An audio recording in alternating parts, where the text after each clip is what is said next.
Yeah, good morning all. I'm Sidhu Kattegowda. Today we are going to deal with the financial management overview and basics. Okay, and yes, coming to this management. Okay, management means decision making. Okay, yes. Now, what do you mean by decision making? Okay, yes. To make a decision, we need to have two alternatives, and both the two alternatives should have what pros as well as cons. Let us understand this decision making by an example. Okay. Yes ನೀವು ಇವಾಗ ಏನು ಮಾಡ್ತಿದ್ದೀರಾ degree ಮುಗಿದ್ಮೇಲೆ next ಕೆಲಸಕ್ಕೆ ಹೋಗ್ತೀರಾ ಕೆಲಸಕ್ಕೆ ಹೋದ್ಮೇಲೆ next ಏನು ಮಾಡ್ತೀರಾ ನೀವು ಎಸ್ ಅದರ ಡೇ ಮದುವೆ ಮಾಡ್ಕೊಳ್ಳಿಕ್ಕೆ ಯೋಚನೆ ಮಾಡ್ತೀರಾ ಮದುವೆ ಮಾಡ್ಕೊಳ್ಳೋಂಥ ಒಂದು ಸಂದರ್ಭ ಬಂದಾಗ ಏನಾಗುತ್ತೆ ಅಂತಂದ್ರೆಗಿನ ಒಂದೇ ಒಂದು ಹುಡುಗನ ನಿಮ್ಗೆ ತೋರಿಸ್ತಾರ ಅವಾಗ ಏನಾಗುತ್ತೆ that is not called as decision making ಒಬ್ಬನೇ ಒಪ್ಕೋಬೇಕು ನೀವು ತೋರಿಸಿರೋದೇ ಒಬ್ಬನೇ ಒಪ್ಕೋಬೇಕು ಓಕೆ ಎಸ್ ಇಬ್ಬರು ಹುಡುಗರನ್ನ ತೋರಿಸ್ತಾರೆ ಇವಾಗ ಇಬ್ಬರು ಹುಡುಗರನ್ನ ತೋರಿಸಿದಾಗ ಏನಾಗುತ್ತೆ ಅಂತಂದ್ರೆ ಒಬ್ಬನು ಭಾಳ ನೋಡೋಕೆ ಚೆನ್ನಾಗಿರ್ತಾನೆ ಒಳ್ಳೆ ಹ್ಯಾಂಡ್ಸಮ್ ಸ್ಯಾಲ್ರಿ ತೊಗೊಂತಿರ್ತಾನೆ ಮತ್ತೆ ಒಂದು ಮನೆತನ ಕೂಡ ಒಳ್ಳೇದಿರ್ತೈತಿ ಇನ್ನೊಂದು ಹುಡುಗ ಕೆಲಸ ಇರಂಗಿಲ್ಲ ನೋಡೋಕ್ಕೂ ಚೆನ್ನಾಗಿರಂಗಿಲ್ಲ ಕ್ಯಾರೆಕ್ಟರ್ಲೆಸ್ ಇರ್ತಾನೆ ಅವಾಗ ಏನಾಗುತ್ತೆ ಡೆಫಿನೆಟ್ಲಿ ಏನಾಗುತ್ತೆ ನೀವು ಫಸ್ಟ್ನೇದವನ್ನೇ ಹೋಗ್ತೀರಿ ಯಾಕಂತಂದ್ರೆಗಿನ ಎಸ್ ಎಲ್ಲ ಪ್ರೋಸ್ ಕೂಡ ಅವನ ಹತ್ರನೇ ಇದಾವೆ understood the point so this is also not called as decision making ಯಾವಾಗ ಆಗುತ್ತೆ ಅಂತಂದ್ರೆಗಿನ ಈಗ ತೋರಿಸ್ತಕ್ಕಂಥ ಇಬ್ಬರು ಹುಡುಗರೊಳಗಡೆ ಏನಾಗುತ್ತೆ ಒಬ್ಬ ನೋಡೋಕೆ ಚೆನ್ನಾಗಿರಂಗಿಲ್ಲ ಕೆಲಸ ಇರುತ್ತೆ ಎಸ್ ಫ್ಯಾಮಿಲಿ ಕೂಡ ಅರ್ಧಂಬರ್ಧ ಚೆನ್ನಾಗಿರ್ತಾರೆ ಬಟ್ ವೆರಸ್ ನಿನ್ನ ಅದರ್ ಕೇಸ್ ಒಳಗಡೆ ಇನ್ನೊಂದು ಹುಡುಗಂದು ಏನಾಗುತ್ತೆ ಸೆಕೆಂಡ್ ಕೇಸ್ ಒಳಗಡೆ ಅವ್ನು ನೋಡೋಕೆ ಚೆನ್ನಾಗಿರಂಗಿಲ್ಲ ಬಟ್ ಒಂದು ಒಳ್ಳೆ ಕೆಲಸ ಇರುತ್ತೆ ಓಕೆ ಅವ್ರ ಫ್ಯಾಮಿಲಿ ಓಕೆ ಇರ್ತಾರೆ ಈಗ ನೀವೇನು ಮಾಡ್ತೀರಪ್ಪ ಅಂದ್ರೆ ನೀವು ಯಾರನ್ನ ಸೆಲೆಕ್ಟ್ ಮಾಡ್ಕೋಬೇಕು ಇವರಿಬ್ಬರು ಒಳಗಡೆ ಓಕೆ ಸೊ ಇದೇನಾಗುತ್ತೆ ಡಿಸಿಷನ್ ಮೇಕಿಂಗ್ ಒಳಗಡೆ first and the foremost thing you need to have more than 2 alternatives ಇರಬೇಕು ನಿಮಗೆ ಆ 2 ಆಲ್ಟರ್ನೇಟಿವ್ಸ್ ಒಳಗಡೆ ಏನಿರಬೇಕು ಪ್ರತಿಯೊಂದರೊಳಗಡೆ ಏನಿರಬೇಕು ಪ್ರೋಸ್ ಇರಬೇಕು ಕಾನ್ಸ್ ಇರಬೇಕು ಎಲ್ಲ for every alternative you need to have pros and cons ಅವಾಗ ಏನಾಗುತ್ತೆ that is called as decision making coming to this finance so money related decision making as accounts ಅಂತ ಸಬ್ಜೆಕ್ಟ್ಸ್ಗಳೆಲ್ಲ ಏನಾಗುತ್ತೆ ಅಂತಂದ್ರೆ ಈಗ ಇವೆಂಟ್ ಆದಮೇಲೆ ಅಕೌಂಟಿಂಗ್ ಮಾಡ್ತಾರೆ but whereas in the case of this one event ಆಗಕ್ಕಿಂತ ಮುಂಚೆನೇ ಡಿಸಿಷನ್ ತಗೊಂತೀರಿ so that is why financial management subject really makes interesting okay so this is called as money related decision making is called as what financial management so financial management means sources of funds application of funds and analysis of financial statements so sources of funds ನಾವು ರೊಕ್ಕ ಎಲ್ಲಿಂದ ತೊಗೊಂಬಂದಿರ್ತಕ್ಕಂಥ ರೊಕ್ಕನ ನಾವು ಯಾವ ರೀತಿ ಖರ್ಚು ಮಾಡ್ತೀವಿ that is application of funds ನಾವು ಎಲ್ಲೆಲ್ಲಿ ಖರ್ಚು ಮಾಡ್ತೀವಿ next analysis of financial statements so sources of funds ಒಳಗಡೆ first and the foremost thing we have to study about capital structure okay ಅಂದರೆ ನಾವು ತರ್ತಕ್ಕಂಥ ರೊಕ್ಕ ಓಕೆ ಯಾವ ರೀತಿ ಇರಬೇಕಾಗಿರ್ತಕ್ಕಂಥದ್ದು ಅಂತಂದ್ರೆಗಿನ ಎಸ್ ನಾವು ತಂದಿರ್ತಕ್ಕಂಥ ರೊಕ್ಕನ ಇಕ್ವಿಟಿ ಎಷ್ಟಿರಬೇಕು ಡೆಟ್ ಎಷ್ಟಿರಬೇಕು ಅಥವಾ ಪ್ರಿಫರೆನ್ಸ್ ಎಷ್ಟಿರಬೇಕು okay that is what structure is all about and this structure completely different ಆರ್ಗನೈಸೇಷನ್ಸ್ಗೆ ಡಿಫ್ರೆಂಟ್ ಆಗಿರುತ್ತೆ ಸ್ಟ್ರಕ್ಚರ್ಸ್ ಓಕೆ ಕೆಲವೊಂದು ಸ್ಟ್ರಕ್ಚರ್ ಹೆಂಗಿರುತ್ತೆ ಅಂದರೆ ಕ್ಯಾಪಿಟಲ್ ಸ್ಟ್ರಕ್ಚರ್ ಕಂಪ್ನಿದು ಕಂಪ್ಲೀಟ್ಲಿ ಡೆಟ್ ಮೇಲೆ ನಡೆಸ್ತಿರ್ತಾರೆ ಕೆಲವೊಂದು ಇಕ್ವಿಟಿ ಮತ್ತು ಡೆಟ್ ಮೇಲೆ ನಡೆಸ್ತಿರ್ತಾರೆ ಕೆಲವೊಂದು ಇಕ್ವಿಟಿ ಡೆಟ್ ಮತ್ತು ಪ್ರಿಫರೆನ್ಸ್ ಮೇಲೆ ನಡೆಸ್ತಿರ್ತಾರೆ it all again depends upon companies to companies okay for example ನಿಮ್ಮ ಸ್ಟ್ರಕ್ಚರ್ ಡೆಟ್ ಮೇಲೆ ಇತ್ತು ಅಂತ ಇಟ್ಕೊಳ್ರಿ ಅವಾಗ ಏನಾಗುತ್ತೆ at the end of the day 100% ನೀವೇನು ಮಾಡ್ತೀರಾ ಅವಾಗ definitely you have to end up paying interest whether you earn or not ನೀವು ಬಿಸ್ನೆಸ್ನ ನೀವು ಚೆನ್ನಾಗಿ ಮಾಡಲಿದ್ರು ಕೂಡ ಏನಾಗುತ್ತೆ ನೀವು 100% you have to pay the interest at the end of the day so equity ಒಳಗಡೆ ಮಾಡಿದ್ರಿಗೆ ಏನಾಗುತ್ತೆ ಬರೀ ಇಕ್ವಿಟಿ ಮೇಲೆ ನಡೆಸಿದ್ರಿಗೆ ಏನಾಗುತ್ತೆ ಅಂದ್ರೆ yes equity is what we can say like ಅದರೊಳಗಡೆ ನೀವು ಇಂಟ್ರೆಸ್ಟ್ ಪೇ ಮಾಡೋದು ಬೇಕಾಗಿಲ್ಲ ಬಟ್ ಎಸ್ ಡೆಫಿನೆಟ್ಲಿ ನೀವು ಪ್ರಾಫಿಟ್ಸ್ ಚೆನ್ನಾಗಿ ಮಾಡಿದಾಗ ಏನಾಗುತ್ತೆ ಇಕ್ವಿಟಿ ಇನ್ವೆಸ್ಟರ್ ಏನು ಮಾಡ್ತಾನೆ equity holder definitely higher rate of ರಿಟರ್ನ್ಸ್ಗೆ ನಿಮಗೆ ಅವನು ಯೋಚನೆ ಮಾಡ್ತಿರ್ತಾನೆ ಎಕ್ಸ್ಪೆಕ್ಟ್ ಮಾಡ್ತಿರ್ತಾನೆ ಇದರೊಳಗಡೆ ಹಂಗಾಗಿ ನಾವು ಸುಲಭವಾಗಿ ಹೇಳೋಕ್ಕಾಗಿಲ್ಲ ನಾವು ಸ್ಟ್ರಕ್ಚರ್ ಹಿಂಗೆ ಇರಬೇಕಂತ ಒಂದು ತಮ್ಮ ರೂಲ್ ಇದರೊಳಗಡೆ ನಾವು ಕೊಡೋಕ್ಕಾಗಿಲ್ಲ again it depends upon companies to companies yes when it comes to cost of capital ಒಳಗಡೆ ಏನಾಗುತ್ತೆ ಅಂತಂದ್ರೆಗಿನ yes whatever the capital you are bringing ಅದು ಪ್ರತಿಯೊಂದಕ್ಕೂ ಏನಾಗುತ್ತೆ ಅಂದ್ರೆಗಿನ you to have a cost okay so ಇಕ್ವಿಟಿದು ಕಾಸ್ಟ್ ಏನು ನಮಗೆ that is dividend okay debt ಇನ್ ಕಾಸ್ಟ್ ಏನು ನಮಗೆ ಇಂಟ್ರೆಸ್ಟ್ ಪ್ರಿಫರೆನ್ಸ್ ಇನ್ ಕಾಸ್ಟ್ ಏನು ನಮಗೆ that is also interest okay so ಇದೇನಾಗುತ್ತೆ ಅಂದ್ರೆ what ever the capital you are going to get it ಆ ಕ್ಯಾಪಿಟಲ್ಗೆ ಆ ಕಾಸ್ಟ್ ಅಸೋಸಿಯೇಟೆಡ್ ಆಗಿ ಇದ್ದೇ ಇರುತ್ತೆ ಹಂಗಾಗಿ ನೀವೇನು ಮಾಡಬೇಕು ನಿಮ್ಮ ಒಂದು ಕಾಸ್ಟ್ ಆಫ್ ಕ್ಯಾಪಿಟಲ್ ಯಾವ ರೀತಿ ಇರಬೇಕು ಅಂತಂದ್ರೆಗಿನ ಈ ಒಂದು 3 ಆಲ್ಟರ್ನೇಟಿವ್ಸ್ ಒಳಗಡೆ over all cost of capital ನಿಮ್ಮದು ಡೆಫಿನೆಟ್ಲಿ ಕಮ್ಮಿ ಇರಬೇಕು okay if over all cost of capital ಕಮ್ಮಿ ಇದ್ದಾಗ ಏನಾಗುತ್ತೆ ಅಂದ್ರೆ ಆಟೋಮೆಟಿಕಲಿ ಪ್ರಾಫಿಟಬಿಲಿಟಿ ನಿಮಗೆ ಜಾಸ್ತಿ ಆಗುತ್ತೆ ಇಲ್ಲಪ್ಪ ಅಂತಂದ್ರೆ what happens you end up in paying interest or dividends and other things understood the point so next leverage stands for what risk okay ಈ ಒಂದು ಕಾಸ್ಟ್ ಆಫ್ ಕ್ಯಾಪಿಟಲ್ ಮತ್ತು ಕ್ಯಾಪಿಟಲ್ ಸ್ಟ್ರಕ್ಚರ್ ಒಳಗೆ ಬಂದಿರತಕ್ಕಂಥ ರಿಸ್ಕ್ ಅನ್ನು ಅದೇನು ಮಾಡುತ್ತೆ ಅಂತಂದ್ರೆ ಅದ್ರ ಬಗ್ಗೆ ಅದು ನೋಡ್ಕೊಳ್ಳುತ್ತೆ coming to short term that is nothing but application of funds ಒಳಗಡೆ ನೋಡೋಣ ಅಂತ ಈಗ what we have seen source of funds ನೋಡಿದ್ವಿ ಅಂದ್ರೆ ರೊಕ್ಕ ಹೇಗೆ ಯಾವ ರೀತಿ ತೊಗೊಂಡ್ಬರ್ಬೇಕಂತ ನೋಡಿದ್ವಿ ಈಗ ಆ ರೊಕ್ಕನ ನಾವು ಅಪ್ಲೈ ಎಲ್ಲೆಲ್ಲಿ ಮಾಡ್ತೀವಿ ಓಕೆ ಸೊ ಆ ಅಪ್ಲಿಕೇಶನ್ ನಾವು ಏನು ಮಾಡ್ತೀವಿ ಅಂತಂದ್ರೆ ಶಾರ್ಟ್ ಟರ್ಮ್ ಅಪ್ಲಿಕೇಶನ್ ಮತ್ತು ಲಾಂಗ್ ಟರ್ಮ್ ಅಪ್ಲಿಕೇಶನ್ ಅಂತ ನಾವು ಡಿವೈಡ್ ಮಾಡ್ಕೊತೀವಿ so short term application is all about short term, that is working capital management ಅಂತ ನಾವು ಹೇಳ್ತೀವಿ. ಅಂದ್ರೆ ಡೇ ಟು ಡೇ ಬಿಸ್ನೆಸ್ ಅನ್ನ ರನ್ ಮಾಡಲಿಕ್ಕೆ, okay, day to day business ನಾವು ರನ್ ಮಾಡಲಿಕ್ಕೆ ನಾವು ಏನು ರೊಕ್ಕ ತೊಗೊಂತೀವಲ್ಲ, that is called what we can called is as working capital management ಅಂತ ನಾವು ಕರಿತೀವಿ.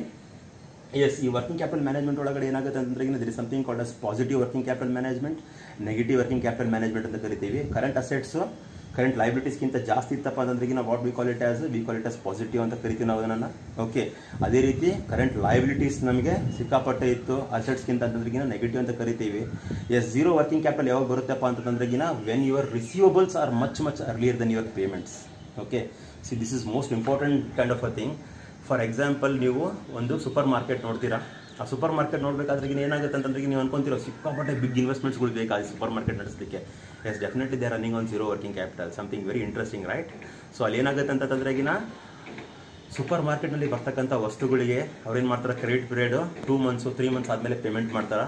But whereas in the case of customers ಕಡೆಗೆ ಅವ್ರು ಇಸ್ಕೊಂತಕ್ಕಂಥದ್ದು ಕ್ಯಾಶ್ ಇಮಿಡಿಯೇಟ್ಲಿ ಇಸ್ಕೊಂತಾರೆ. ಹಂಗಾಗಿ ಏನಾಗುತ್ತೆ, ಅವರಿಗೆ receivables much earlier than their payments ಬಂದ್ಬಿಡ್ತಾವೆ. ಹಂಗಾಗಿ completely super market, majority of super markets run on zero working capital. ಅವರಿಗೆ ತಿಂಗಳು ಆದಮೇಲೆ ಸಂಬಳ ಕೊಡಬೇಕು, ತಿಂಗಳು ಆದಮೇಲೆ ರೆಂಟ್ ಕೊಡಬೇಕು, ಆ ಒಂದು ಪೀರಿಯಡ್ ಮುಗಿದ ಮೇಲೆ ಅವರಿಗೆ ರೊಕ್ಕ ಕೊಡಬೇಕು ಬಾಕಿಯವರಿಗೆ.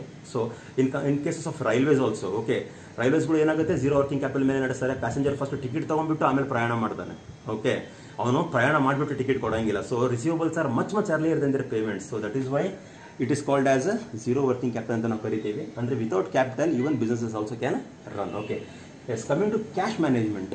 S, most important point, cash. See here, let us understand this business cycle so that you can very easily understand this cash cycle, receivables as well as inventory. So yes, you do have cash. From that one, what happens, you are going to take raw materials and you are going to put it into work in progress and finished goods ಬರುತ್ತೆ. finished goods ಆದಮೇಲೆ ನಿಮಗೆ ಸೇಲ್ಸ್ಗೆ ಬರ್ತೀರಾ. Sales ಆದಮೇಲೆ cash sales ಮಾಡಿದ್ರೆ direct cash convert ಆಗುತ್ತೆ, credit sales ಕೊಟ್ಟರೆ ಡೆಟಾರ್ಸ್ generate ಆಗುತ್ತೆ. So ಇಲ್ಲಿ ಈಗ ಏನಾಗುತ್ತೆ ಅಂದ್ರೆ ಕ್ಯಾಶ್ ನಿಮ್ಮಲ್ಲಿ ಸಿಕ್ಕಾಪಟ್ಟೆ ಜಾಸ್ತಿ ಇಟ್ಕೊಂಡ್ರಿ ಅಂತ ಇಟ್ಕೊಳ್ರಿ. ಓಕೆ, ಅವಾಗ ಏನಾಗುತ್ತೆ, if you are not utilising that cash properly, ideal cash ಇಟ್ಕೊಂಡ್ರೆ ನಿಮ್ಗೆ ಏನಾಗುತ್ತೆ, you end up in paying too much of interest.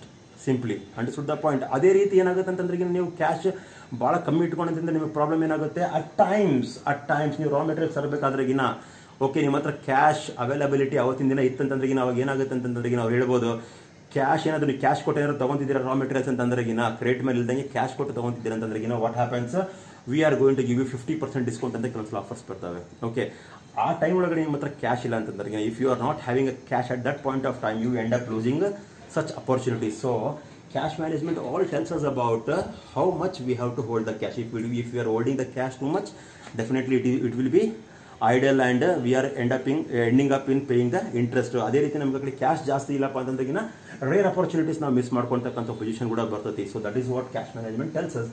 ರಿಸೀವಲ್ಸ್ management, yes, whenever the sales is been given on credit, debtors generate ಆಗ್ತಾರೆ. ಯಾವಾಗ debtors ಜಗ್ಗಿ generate ಆಗ್ತಾರೆ ಅವಾಗ ಏನಾಗುತ್ತೆ ಅಂದ್ರೆ ಆಟೋಮೆಟಿಕಲಿ ರಿಸೀವಲ್ಸ್ ಮ್ಯಾನೇಜ್ಮೆಂಟ್ ಎಕ್ಸಿಸ್ಟ್ ಆಗುತ್ತೆ.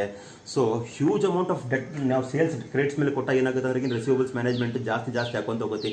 ರಿಸೀವಲ್ ಮ್ಯಾನೇಜ್ಮೆಂಟ್ಸ್ ನಾವು ಫಾರ್ ಎಕ್ಸಾಂಪಲ್ ನಾವು ಕ್ರೆಡಿಟ್ ಮೇಲೆ ಸೇಲೇ ಕೊಟ್ಟಿಲ್ಲ ಅಂದ್ರೆ ಏನಾಗುತ್ತೆ, ಡೆಫಿನೆಟ್ಲಿ ನಮ್ಮ ಸೇಲ್ಸನ್ನು ಭಾಳಷ್ಟು ಮಂದಿ ನಮ್ಮ ಒಂದು ಪ್ರಾಡಕ್ಟ್ಸನ್ನು ತೊಗೊಳ್ಳಿಕ್ಕಿಲ್ಲ, ಬಿಕಾಸ್ ನಮ್ಮ ಕಾಂಪಿಟೇಟರ್ಸ್ಗಳು ಭಾಳಷ್ಟು ಮಂದಿ ಕ್ರೆಡಿಟಲ್ಲಿ ಕೊಡ್ತಾ ಇರ್ತಾರೆ. So in this case what happens, receivables management ಜಾಸ್ತಿ ಆದಂಗೆಲ್ಲ ಏನಾಗುತ್ತೆ, ನಮಗೆ ಕಲೆಕ್ಷನ್ ಕಾಸ್ಟ್ ಜಾಸ್ತಿ ಆಗುತ್ತೆ. ನಾವು ಅದೇನು ಮಾಡ್ತೀವಿ, ಕಲೆಕ್ಟ್ ಮಾಡಲಿಕ್ಕೆ ಫಾರ್ ಎಕ್ಸಾಂಪಲ್ ಥಿಂಕ್ ದಟ್ ನಾವು ಒಂದು 5 ಮಂದಿ ಕ್ರೆಡಿಟ್ ಕೊಟ್ಟಿದ್ದೀವಿ ಅಂತಂದ್ರೆ ನಾವೇ ಹೋಗಿ ವಸೂಲಿ ಮಾಡ್ಕೊಂಡು ಬಂದ್ಬಿಡ್ಬೋದು.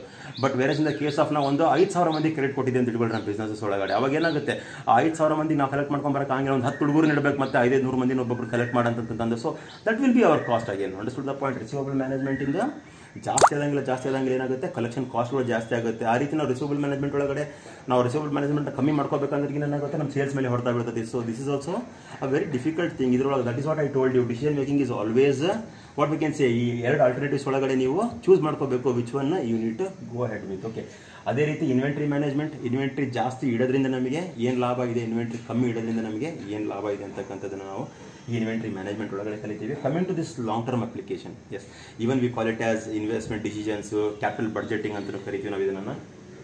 ಸೊ ಯಾವುದೇ ಒಂದು project, okay, in any of the project if you want to invest money, okay, now we have project A and project B, okay, so yes, the project may be giving us some returns, okay, so based upon that returns we can't expect that we have to choose the project which is going to give us a huge amount of what we can say like returns, okay, adana ಹೇಳಕ್ಕೆ ಬರಂಗಿಲ್ಲ, because of cost of capital ಎಲ್ಲವೂ ನಾವು ಇದರೊಳಗಡೆ include ಆಗಿರ್ತದೆ, ಅದನ್ನೆಲ್ಲ calculate ಮಾಡಬೇಕು. So long term application ಒಳಗಡೆ ನಾವು ಬೇಸಿಕಲಿ ಏನು ನೋಡ್ತೀವಿ ಅಂದ್ರೆ ಯಾವುದೇ ಒಂದು ಪ್ರಾಜೆಕ್ಟನ್ನು ನಾವು ಟೇಕ್ ಓವರ್ ಮಾಡೋಕ್ಕಿಂತ ಮುಂಚೆ ಭಾಳಷ್ಟು ಅನಾಲಿಸಿಸ್ನ ಮಾಡ್ತೀವಿ. That is what long term application is all about. We learn about net present value ಅಂತ ನೋಡ್ತೀವಿ, profitability index, okay, discounted pay back period ನೋಡ್ತೀವಿ, ಇಂಟರ್ನಲ್ ರೇಟ್ ಆಫ್ ರಿಟರ್ನ್ ನೋಡ್ತೀವಿ ಇದರೊಳಗಡೆ.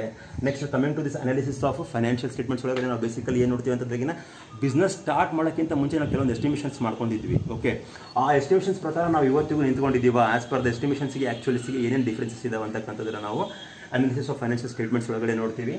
ಅದರೊಳಗಡೆ fund flow statement, cash flow statement. This fund flow statement ಒಳಗಡೆ fund implies working capital. Okay, cash flow ಬಂದುಬಿಟ್ಟು fund ಫ್ಲೋದು ಒಂದು ಸ್ಮಾಲ್ ಪಾರ್ಟ್. ಇದು cash flow is nothing but inflow and outflow of cash.